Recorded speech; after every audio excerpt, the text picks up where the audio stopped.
Hello साथीहरू, आज म चाहिँ जाँदैछु शिलाजित बेच्न होइन। कसले लगिदिनु हुँदो रहेछ हेरौँ है त। Let's go. लानुहुन्छ दाइ? भाइ शिलाजित चाहिँदैन नि त यार। चाहिँदैन? हजुर लानु भयो लानु। कति रुपियाँ पर्छ नि भाइ? तोलाको 300 पर्छ। भाइ मिलाएर देऊ नि त, पैसा छैन। मिलाएर दिनुहुन्थ्यो। मैले गरिब मान्छे हो नि त भाइ। ए ल, चाहिने भयो भन्नु। मिलाएर दिन्छ भने लानु पऱ्यो है। है ठिकै छ। ठिक छ। ल अङ्कल, शिलाजित चाहिन्छ? हजुर लिइसक्यो। लिइसक्यो? चाहिने भयो भन्नु। किरा छ? किरा आज भ्याइया छ त। त्यसो भए शिलाजित नचाहिने। ए ल।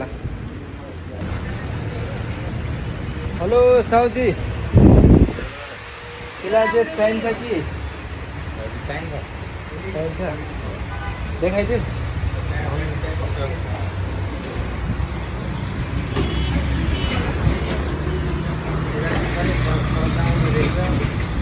होइन, एकदम राम्रो, एक नम्बर ल्याएछ एउटा। चिन्नै सकिन्न। यो छ, यो छ। ल, कति कति खाले? यो 1000 रुपियाँ सानो डिब्बा, यो ठुलो डिब्बा चाहिँ 2500 हो। 2500 महँगो भएन र? महँगो छ अगाडि नि। त 700 मा देखेको मलाई। अलि राम्रो खाले शिलाजित हो नि त, त्यही भएर। कोही थाहा हुन्छ त नि शिलाजित नयाँ अब राम्रो ओरिजिनल डुप्लिकेट हो कि होइन भने कति थाहा हुन्छ त।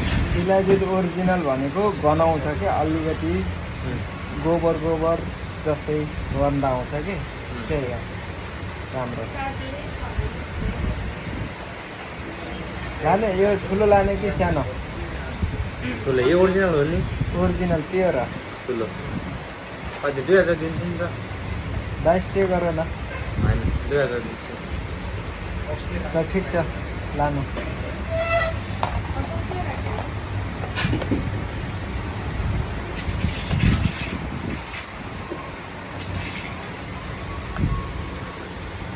भएन? भएन नि त्यो त। ओरिजिनल आउँदा ओरिजिनल हाल्नु पनि ट्रबल गर्नु पर्छ।